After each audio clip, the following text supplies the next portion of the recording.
प्रश्नावली 2D बहुविकल्प प्रश्न। निम्नलिखित प्रश्नों में से दिए हुए 4 विकल्प में से सही उत्तर चुनिए।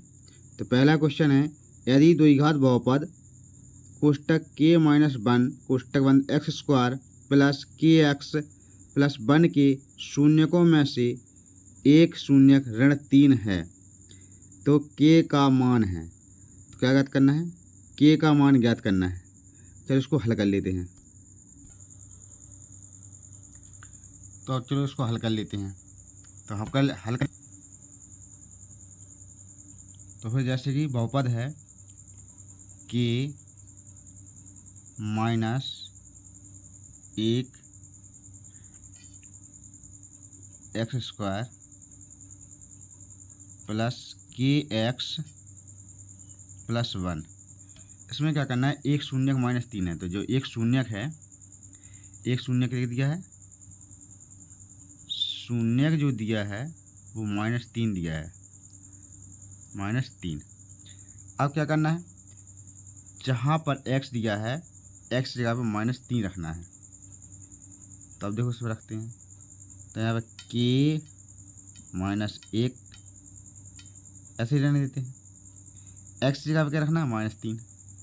x यहाँ कुछ नहीं निशान है तो यहाँ पर गुणा लगा देंगे, x जगह पर -3 रख देंगे, इस पर वर्ग चढ़ा, यहाँ पे वर्ग चढ़ा देंगे, प्लस k का k जाके था -3, k की जगह का था -3 प्लस 1। अब उसको हल कर लेंगे, k -1 गुणा -3 गुणा -3, माइनस माइनस कट जाए, कहा आ जाए 9 आ जाए,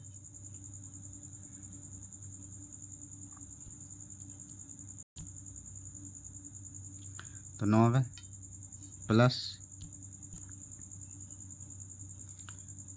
प्लस के को गुणा -3 में तो -3 के आ जाए, क्या आ जाएगा? माइनस के 3 गुणा के में करेंगे तो -3 के प्लस 1। अब देखो क्या करना है, अब 9 का गुणा के में करेंगे तो कितना आएगा? 9 के, -9 का गुणा 1 में किया 9 और माइनस का 3 के और प्लस का 1। अब क्या करना है? और बराबर यहाँ पर रख देंगे, क्या 0 कर देंगे। चलो अब क्या करना है? के वाली साइड एक साइड ले चलो और अक्षर जो है उसको एक साइड कर लेते हैं। यहाँ पे देखो 9 के और -3 के, अगले पेज पे लिखते हैं 9 के -3 के बराबर, बराबर में क्या दिया है? ये 9 और 1, मतलब कि -9 प्लस का 1, यहाँ पे लिखेंगे, इस साइड जाएगा तो प्लस का, इस साइड लिखेंगे प्लस का 9 माइनस का 1। तो 9 की में से 3 के चलेगा, कितना होता है? 6 की बराबर 9 में से 1 चलेगा तो कितना होता है? 8। यहाँ पे लिखेंगे के बराबर 8/6। तो के बराबर, तो चौको 8 तो 6, 4/3।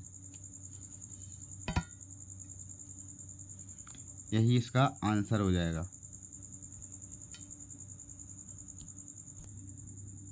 इसमें दूसरा सवाल दिया है, शून्यक -3 और 4 वाला द्विघात बहुपद है। तो इसमें ऑप्शन दिए हैं A, B, C और D। इन ऑप्शन में से एक कोई सही होगा, इसको हल करके देखेंगे।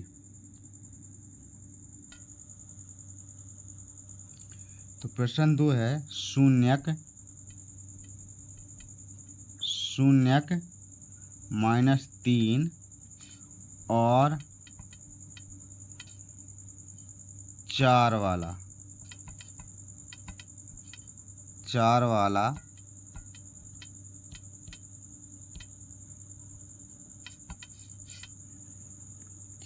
द्विघात बहुपद है। का द्विघात बहुपद। 2 ही घात बहुपद है। तो बहुपद देखते हैं कि नहीं, तो उसमें देखो क्या करना है। चलो उसको करते हैं।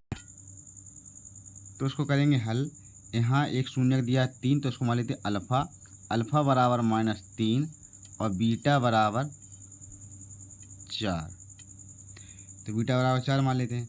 तो 2 ही घात बहुपद का सूत्र होता है 2 ही घात बहुपद। 2 ही घात बहुपद का जो सूत्र होता है वो होता है x² minus alpha plus beta, मतलब शून्यकों का योग x + 1 और शून्यकों का गुणनफल अल्फ़ा इंटू बीटा।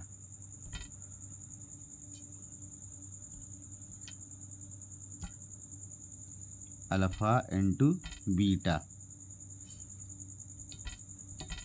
अब देखो क्या करेंगे, x² ऐसे ही रहने देंगे माइनस। अब इन दोनों का योगफल अल्फ़ा बीटा। अल्फ़ा कितना दिया है -3 प्लस बीटा कितना दिया है 4। और इसमें एक माइनस जे, एक माइनस यहाँ पर लग जाएगा x प्लस फिर क्या है इनका योगफल, तो -3 गुणे 4। अब देखो क्या करेंगे, इसका गुणा कर देंगे। इसको पहले यहाँ पर अगले पेज पे ले जाएंगे। अगले पेज पे ले जाएंगे तो क्या आ जाएगा x² माइनस, अब देखो यहाँ पे माइनस माइनस, ये भी यहाँ पे माइनस है, यहाँ पे ये 4 में से 3 चले गए तो प्लस को एक बचो, लेकिन यहाँ का ऋण है तो यहाँ पे कहा आ जाए मतलब कि माइनस आ जाए। तो माइनस एक की जगह आप क्या रखेंगे, x ही आएगा x। अब यहाँ पे देखो 4 तिया 12, लेकिन क्या है यहाँ पे ऋण है तो यहाँ पे क्या आ जाएगा, ऋण आ जाएगा, ऋण 12। यही इसका आंसर हो जाएगा।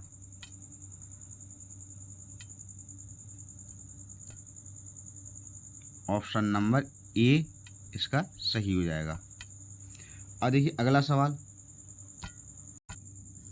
ये अगला सवाल है 3, क्वेश्चन नंबर 3। यदि द्विघात बहुपद x² प्लस कोष्टक a + 1 कोष्टक बंद x + b के शून्यक 2 और -3 हों तो दे रहे हैं, इसमें शून्यक दे रहा है 2 दे रहा है और -3 दे रहा है।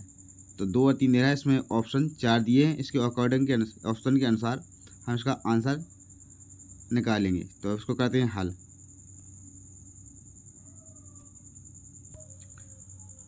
क्वेश्चन नंबर 3 दिया है, क्वेश्चन नंबर 3 दिया है, 3 में क्या है x² प्लस कोष्टक में a + 1x + b ए दिया है और उसके 2 शून्यक दिए हैं। तो पहला शून्यक है 2 और दूसरा शून्यक है -3, ये दोनों शून्यक दिए हैं। अब देखो इसको करेंगे हल। तो शून्यकों का योगफल और शून्यों का गुणनफल के सूत्र से इसको लगाएंगे। तो a बराबर 1, b बराबर a + 1 और c बराबर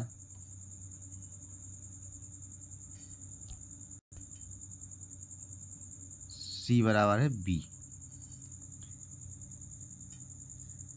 अब लगाएंगे शून्यकों का योगफल। तो शून्यकों का योगफल का सूत्र क्या होता है, शून्यकों का योगफल। शून्यकों का योगफल बराबर होता है -b/a।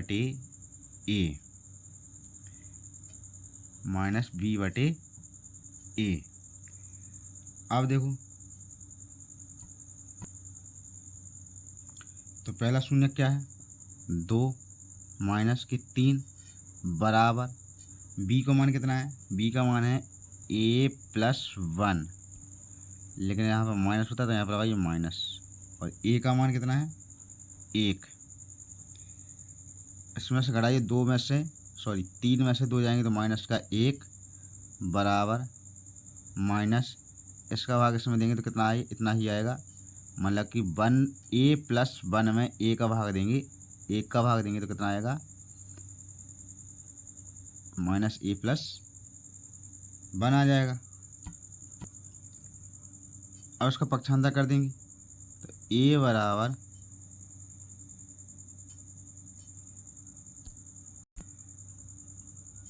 a बराबर 1 और माइनस का 1 क्या होगा, 1 से 1 कट जाएगा, a बराबर क्या आ जाएगा, 0, 1 तो हो जाएगा 0।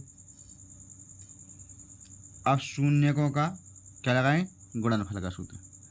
यहाँ लगाओ शून्यकों का गुणनफल। इसका सूत्र होता है बराबर C/A। अब इसका क्या करना है, गुणा करना है। तो क्या है यहाँ पे, 2 गुणे -3 बराबर C का मान क्या है, B, A का मान क्या है, 1, 2 3 6 -6 बराबर B। तो B बराबर -6। तो एक शून्य क्या आएगा, एक शून्य का आएगा 0 और एक शून्य का आएगा -6। इसका ऑप्शन नंबर बनेगा, इसका ऑप्शन होगा डी सही है।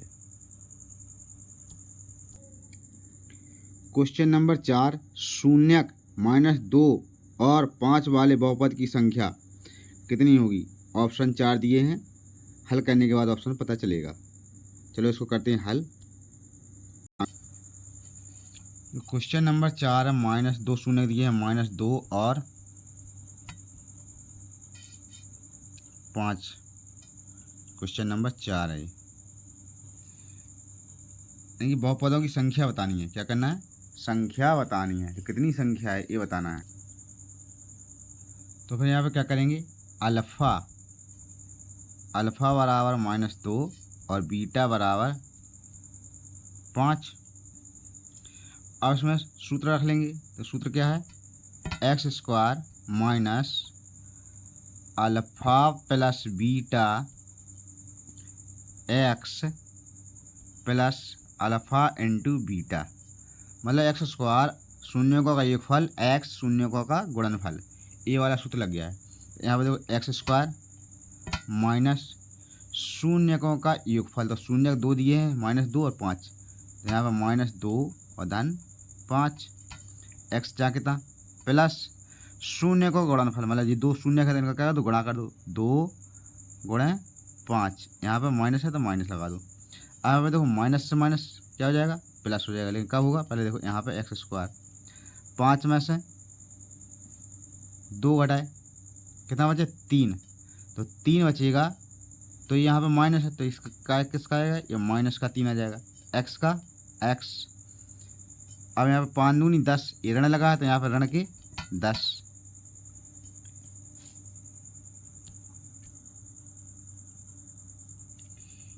किसी भी संख्या में, किसी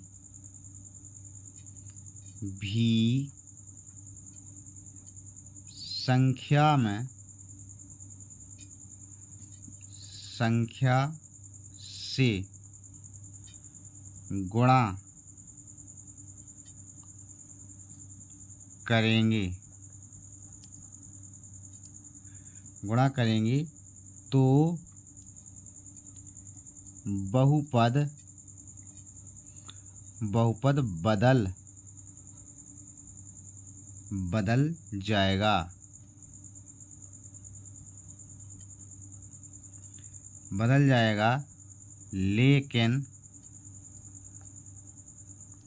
लेकिन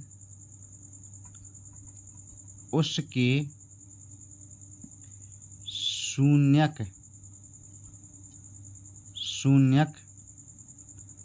नहीं बदलेंगे।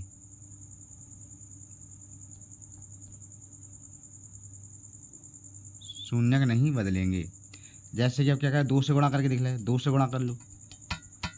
जब 2 से गुणा करके देख ले रहे 2 से कर लो, 3 से कर लो, ज़्यादा दिक्कत है तो 1-2 बार ट्राई कर ले। जैसे 2 से गुणा करेंगे तो अपना शून्य क्या आया था, एक्स स्क्वायर माइनस के 3x माइनस के 10। अब उसमें 2 का गुणा करेंगे, 2x स्क्वायर 6x और 10 हो जाएगा, यहाँ आ जाएगा 2x स्क्वायर। अब यहाँ पे 6 3 दिया, 3 दूनी 6 माइनस का 6x और यहाँ पे दिया था कितना 10, तो 10 दूना 20।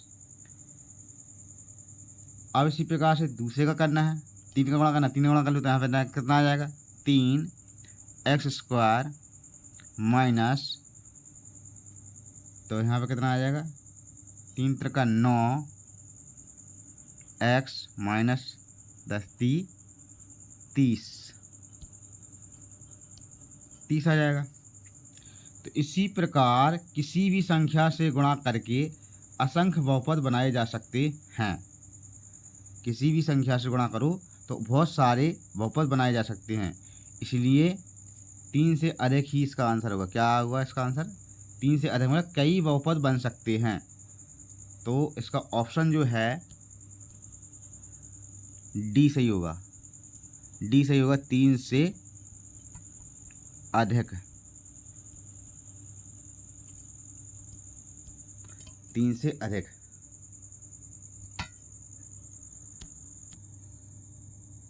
क्वेश्चन नंबर 5, त्रिघात बहुपद ax³ plus bx² plus cx plus d का एक शून्य 0 है। एक शून्य क्या है, 0 है, 0 दिया हुआ है, अन्य दोनों शून्यकों का गुणनफल है। अब गुणनफल निकालना है, एक शून्य तो इसमें 0 दिया ही है, तो दूसरा क्या करना है, शून्य का गुणनफल। तो गुणनफल निकालते हैं, चलो उसको हल करके देखते हैं।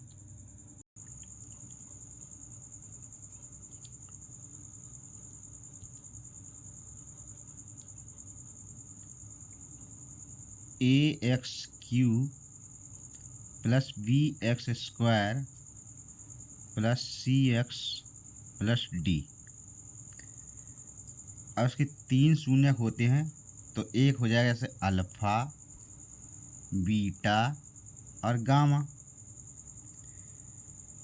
अब जो alpha into beta into gamma बराबर होता है माइनस d/a,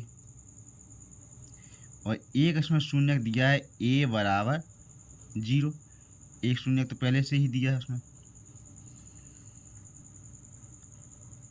अब इन दोनों शून्यकों का गुणनफल, तो दोनों शून्य जो होते हैं उनका गुणनफल होता है, तो alpha beta beta gamma gamma alpha बराबर क्या होता है, c/a। अब देखो जो a है इसको अल्फ़ा मान दे या a मान ले, एक ही बात होता है। तो जहाँ पे अल्फ़ा होगा वहाँ क्या रखना है, 0 रखना है। अल्फ़ा गुणे बीटा बीटा गामा और गामा अल्फ़ा की जगह पे 0 बराबर c/a।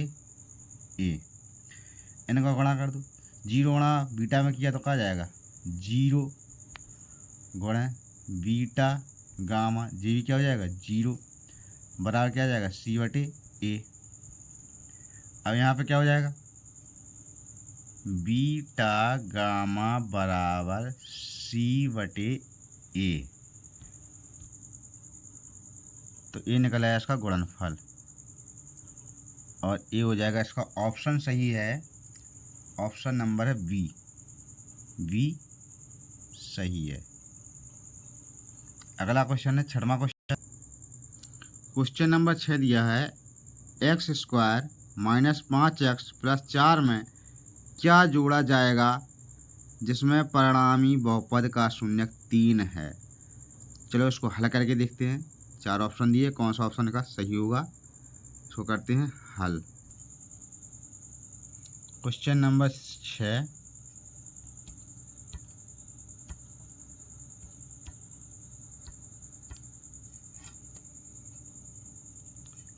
x² minus 5x plus 4 में क्या जोड़ा जाए कि जिसमें परिणामी बहुपद का शून्यक 3 है। तो कैसे होगा, अब चलो इसको करते हैं हल।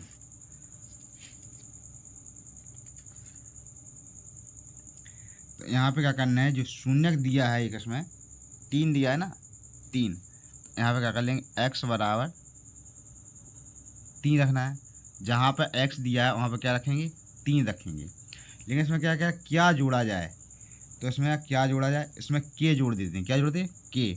तो k जोड़ेंगे x² minus 5x plus 4 plus की k। अब जहाँ पर x है वहाँ पर क्या रखना है, 3 रखना है। तो जहाँ पे ये x है, x की जगह पे क्या रखेंगे, 3। x के ऊपर 2 चढ़े, 2 चढ़ा दो, ऋण 5, फिर x है, फिर x दिया है, x की जगह पे कितना रखना है, 3, धन 4 धन k, और बराबर पे यहाँ पे लगा देंगे 0। 3 का गुणा 3 करेंगे, मतलब 3 गुणे 3 करेंगे तो कितना आ जाएगा, 9 आ जाएगा। तो यहाँ पे कितना लिख देंगे, तो यहाँ पे आ जाएगा 9। कितना आएगा, 9। यहाँ पे 9 लिख देंगे, माइनस 3 × 5 = 15 प्लस 4 प्लस k बराबर 0। अब देखिए क्या करना है, 15 माइनस के और जी 9 × 4 = 13। तो यहाँ पे लिख देंगे माइनस के 15 प्लस 13 प्लस k बराबर 0। अगले पेज पे लिख लो, 15 में से 13 का कितने बचे, 2, तो माइनस के 2 प्लस k बराबर 0।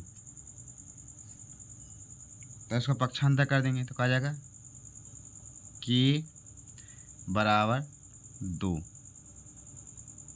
k बराबर 2। तो इसका कौन सा ऑप्शन सही है, ऑप्शन नंबर सी सही है। कौन सा है, सी सही है। अब चलते हैं अगले क्वेश्चन की ओर, question number 7।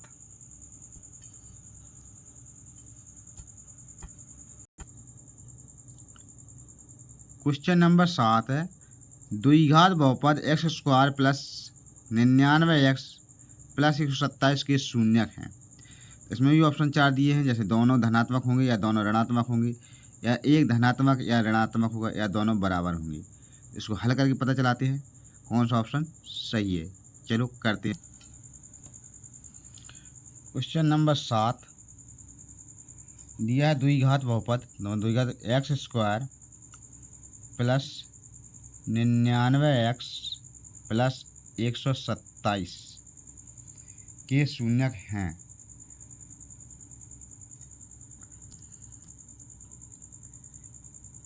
ax² plus bx plus c, इससे सारे तुलना करें तो a का मान कितना होगा, a बराबर 1, b बराबर 99 और c बराबर 127। ये सब कैसे हैं, धनात्मक हैं। ए भी धनात्मक है, ए भी धनात्मक है, ए भी धनात्मक है। ये तीनों कैसे हैं, धनात्मक हैं। तो शून्यकों का योगफल, शून्यकों का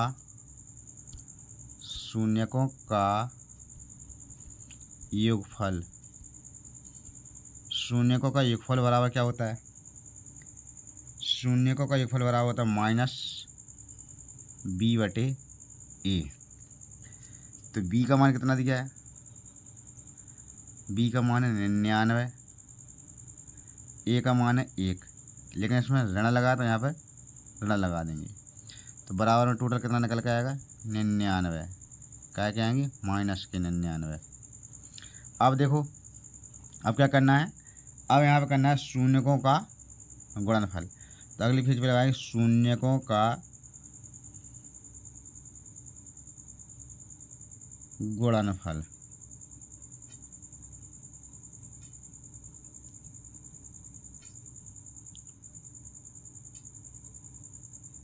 तो शून्यकों का गुणनफल बराबर होता है सी बटे ए। अब देखो सी का मान क्या है, तो सी का मान रखेंगे, सी का मान है 127, ए का मान है 1, 1 का भाग इसमें देंगे तो कितना ही आएगा, 127 ही आएगा।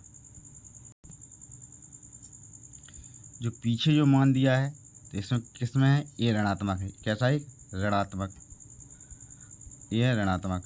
और जो निकला है इसमें मान यहाँ पे निकला है, किस में निकला है, धनात्मक में। तो यहाँ पे क्या लिखेंगे, चूंकि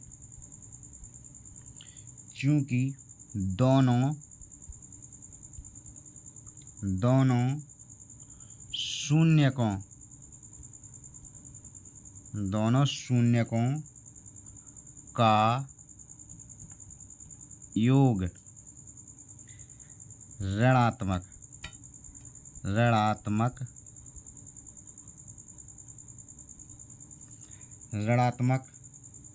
है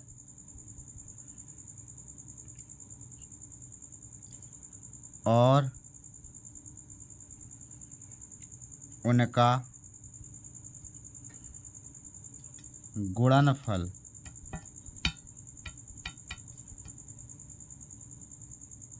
गुणनफल धनात्मक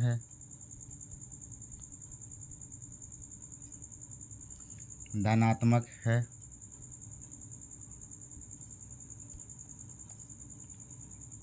तभी संभव है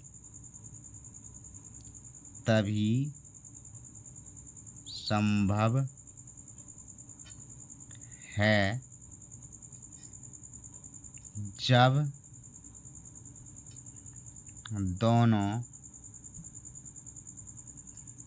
दोनों शून्यक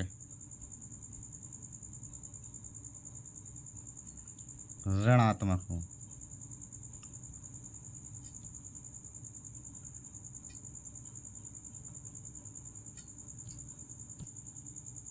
तो ऑप्शन नंबर इसमें बी सही है। कैसे होना चाहिए, दोनों ऋणात्मक होने चाहिए। दोनों कैसे होना चाहिए, दोनों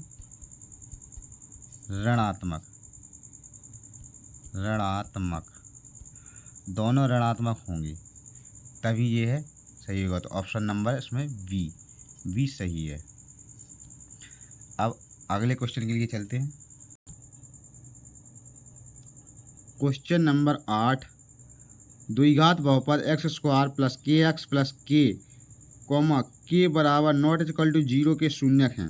या तो दोनों धनात्मक नहीं हो सकते, दोनों ऋणात्मक नहीं हो सकते, सदैव असमान होते हैं या सदैव बराबर होते हैं। चलो इसको हल करके पता चलाते हैं कैसे होते हैं।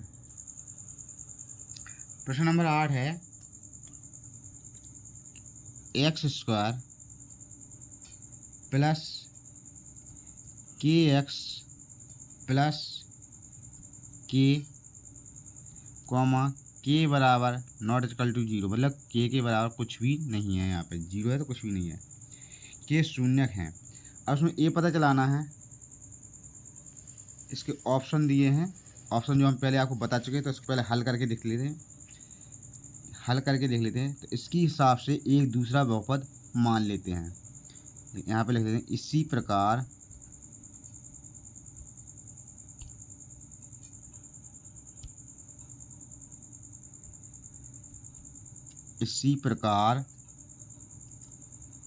का दूसरा बहुपद लेते हैं।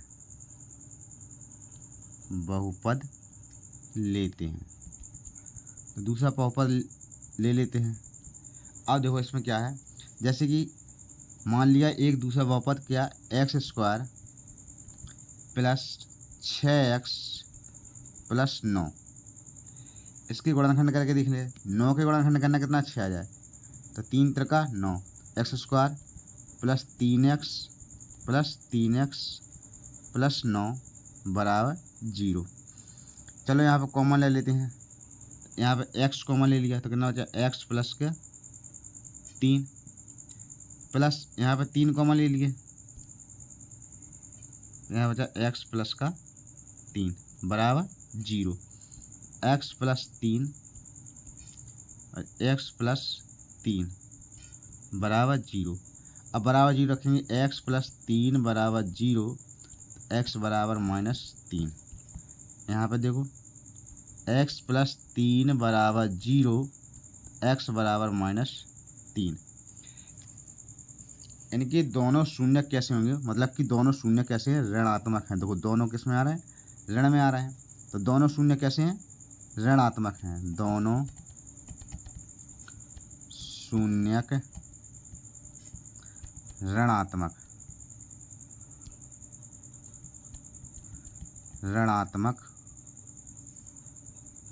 हैं। तो दोनों शून्य कैसे होंगे, ऋणात्मक होंगे। दोनों शून्य कैसे हैं, ऋणात्मक हैं। और ऑप्शन में क्या दिया है, ऑप्शन अपना नंबर है, ऑप्शन नंबर दिया है इसमें पहला ए सही है। ए में दिया है दोनों धनात्मक नहीं हो सकते हैं। कैसे नहीं हो सकते हैं, धनात्मक नहीं हो सकते हैं। क्यों नहीं हो सकते हैं, कि यहाँ पे क्या किया है, धनात्मक लिया है ना, धनात्मक। ये देखो इसमें धन ही धन है, धनात्मक लिया है। तो इसके जो शून्य आ रहे हैं तो किस में आ रहे हैं, ऋण में आ रहे हैं। इसलिए दोनों धनात्मक नहीं हो सकते हैं। तो दोनों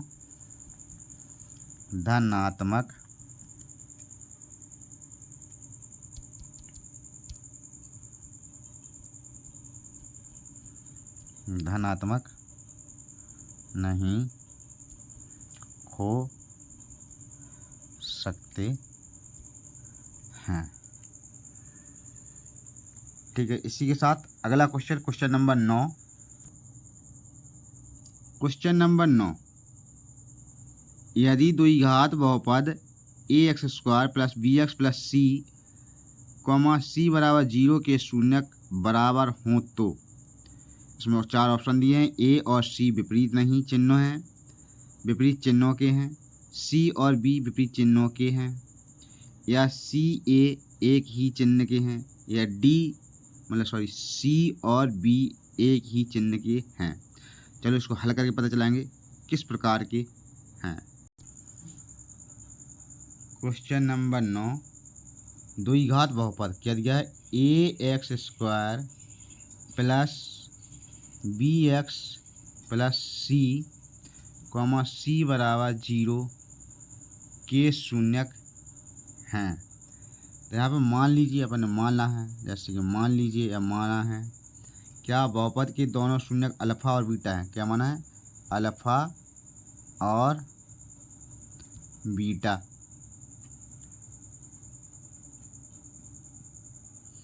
तो इस प्रश्न में पहले ही कहा गया है कि एक शून्यक दूसरे के बराबर हैं, मतलब कि जो एक शून्यक दिया है वो दूसरे शून्यक के बराबर हैं।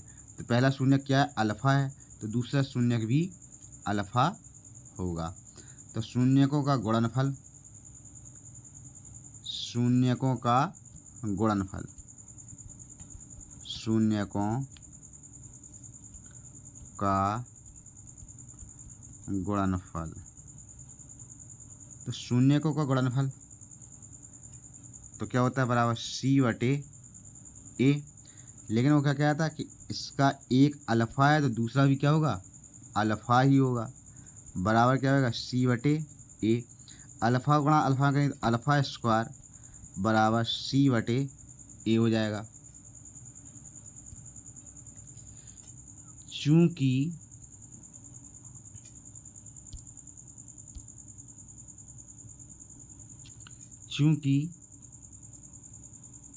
किसी संख्या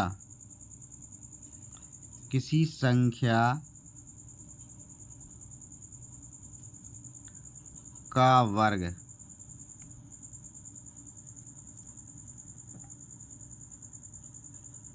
a² या अल्फ़ा²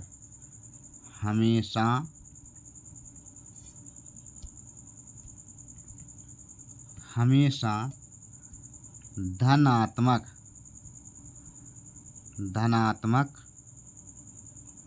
होता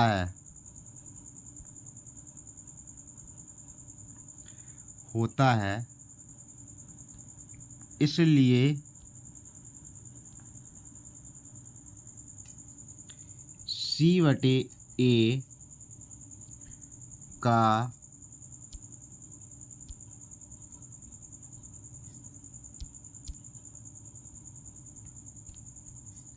का मान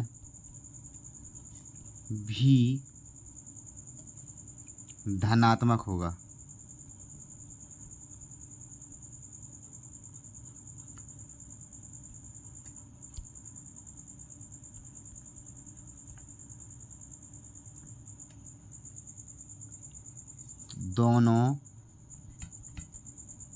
दोनों एक ही चिन्ह के होंगे या हैं। ऑप्शन नंबर मतलब सी और ए कैसे होंगे? एक ही चिन्ह के होंगे। एक ही चिन्ह के होंगे। एक ही चिन्ह के होंगे। ए वाला ऑप्शन सही है। ऑप्शन नंबर इसमें दिया है सी सही। अगला क्वेश्चन नंबर 10। चलो क्वेश्चन नंबर 10 को देख लेते हैं। Question number 10, x² plus ax plus b के रूप के एक द्विघात बहुपद का एक शून्यक दूसरे शून्यक का ऋणात्मक हो तो ऑप्शन दिए हैं। क्या क्या है? इनमें कोई रैखिक पद नहीं होता तथा अचर पद ऋणात्मक होता है। इसी प्रकार से 4 ऑप्शन दिए हैं। चलो इसको हल करके पता चलाते हैं कौन सा ऑप्शन इसका सही है। Question number 10, x² ax plus b के रूप एक द्विघात बहुपद का है शून्यक दूसरे मतलब एक शून्यक दूसरे का ऋणात्मक हो तो क्या होगा? चलो अब देखते हैं। इस प्रकार से यहाँ पर क्या करते हैं? मान लेते हैं हम, या फिर माना क्या मान लिया है? बहुपद के एक दूसरे मतलब कि एक बहुपद और दूसरा बहुपद। तो एक क्या है? दो बहुपद हो, दो शून्यक होती। एक क्या है? अल्फा और दूसरा क्या है? बीटा मान लेते हैं। अब देखो, क्योंकि एक दूसरे के ऋणात्मक हैं, तो जो पहला जो क्या है? धनात्मक है, तो दूसरा ऋणात्मक है, तो दोनों ही क्या माने जाएंगे? अल्फा माने जाएंगे। क्यों माने जाएंगे? क्योंकि उसमें दिया है कि दूसरा भी जो है, जो पहला है उसी का दूसरा है वो कैसा है, लेकिन वो ऋण है मतलब ऋणात्मक है, तो इसको भी अल्फा ऋण मान लेंगे। तो अब यहाँ पे लिखेंगे शून्यकों का योग।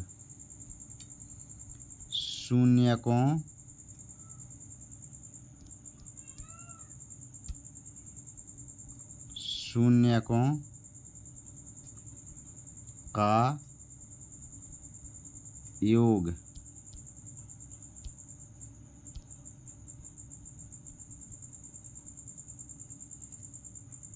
बराबर 0 करके रखते हैं। तो अल्फा प्लस माइनस अल्फा बराबर 0। अब अल्फा से अल्फा, यहाँ पे देखो अल्फा प्लस माइनस अल्फा बराबर 0। तो अल्फा से अल्फा क्या हो जाए? कट जाए, तो क्या 0 आ जाए। अब देखो शून्यकों का योगफल का जो सूत्र होता है यहाँ पे लगाया है, तो यहाँ पे a बराबर क्या था? यहाँ पे थोड़ी मान रख लेते इसका। a बराबर 1 और b बराबर, यहाँ पे b बराबर इसमें क्या है? x, तो a और c बराबर b। अब देख लो यहाँ पे दिया है, क्या दिया है यहाँ पे? तो शून्यकों का योग, शून्यकों का योगफल बराबर क्या होता है, माइनस के बी बटे ए। चलो अगली पेज पे देख लेते हैं। तो माइनस के बी, तो माइनस का मान क्या है, ए। यहाँ माइनस का मान है ए, तो यहाँ माइनस का मान मतलब बी का मान क्या है, 1 और बटे 1 बराबर माइनस का ए, क्योंकि 1 का भाग माइनस ए में देंगे तो ए ही आएगा, ये होता है। यहाँ पर देखिए रैखिक पद एक्स वाला पद नहीं होता है, नहीं होता है। शून्यकों का गुणनफल, शून्यकों का गुणनफल बराबर क्या होता है, अचर पद। तो यहाँ पर देखिए गुणा करेंगे इसका, अल्फा गुणा माइनस अल्फा बराबर अचर पद अपना क्या है, बी है, तो यहाँ पर बी लिख लेंगे। तो यहाँ पर क्या निकलेगा बराबर में, माइनस अल्फा स्क्वायर बराबर बी।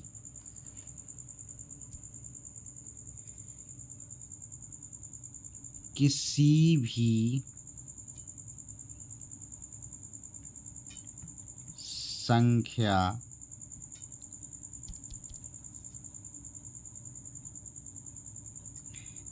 संख्या का वर्ग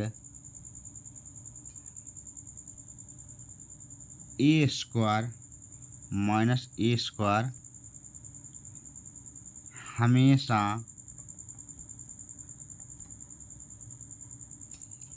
धनात्मक होता है, धनात्मक होता है।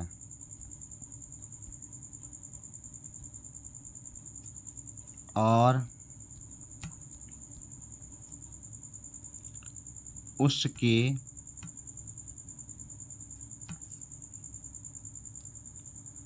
आगे माइनस लगा है,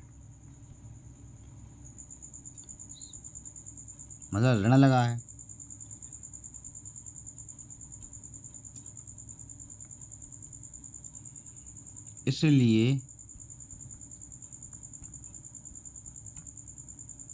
इसलिए अचर पद बी हमेशा ऋणात्मक होगा।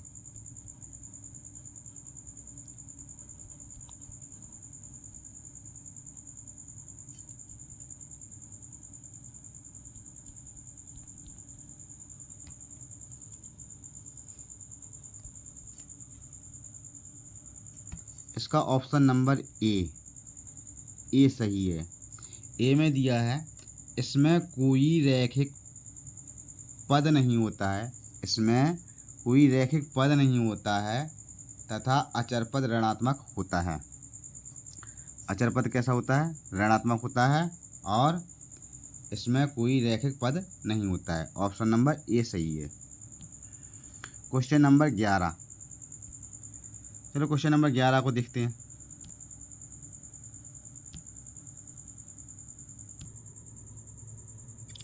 क्वेश्चन नंबर 11, निम्नलिखित में से कौन एक द्विघात बहुपद का आलेख नहीं है।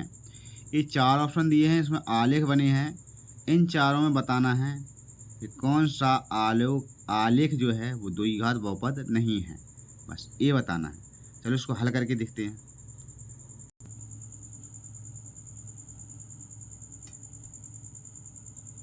क्वेश्चन नंबर 11, निम्नलिखित में से कौन एक द्विघात बहुपद का आलेख नहीं है। तो इसमें 4 आलेख बने हैं, उन आलेखों में से देखकर बताना है कि बहुपद आलेख कौन सा नहीं है। तो पहला आलेख दिया है इस प्रकार से, यहाँ पे देखो इस प्रकार से दिया है। तो एक्स अक्ष पर कुछ काटा ही नहीं है, एक्स अक्ष पर कुछ नहीं काटा है, तो ये तो क्या हो जाएगा, शून्य हो जाएगा। अब दूसरा आलेख दिया है, ऐसे दिया है, तो एक्स अक्ष पे एक बार काटा है, ये कितना हो जाएगा, 1 हो जाएगा। अब दूसरा जो सी ऑप्शन है, मतलब जो ए ऑप्शन हो गया और ए बी ऑप्शन हो गया और ए सी ऑप्शन हो गया। सी ऑप्शन में इस प्रकार का चित्र बना है,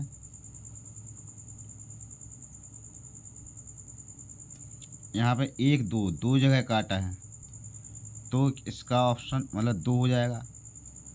अब ए दिया है डी नंबर, और डी नंबर में कहाँ पर काटा है देखते हैं, इस प्रकार से है। तो 1 2 3 बार काटा है, इसको एक्स अक्ष पे 3 बार काटा है, इसका 3 हो जाएगा। अब वह क्या कह रहा है, क्वेश्चन कह रहा है निम्नलिखित में से कौन एक द्विघात बहुपद का आलेख नहीं है। द्विघात बहुपद का आलेख नहीं है, तो क्वेश्चन नंबर डी मतलब ऑप्शन नंबर अपना डी सही है, क्योंकि ये द्विघात नहीं है, कैसा है, त्रिघात बहुपद है। द्विघात नहीं होगा, त्रिघात होगा, इसलिए ऑप्शन नंबर डी सही है।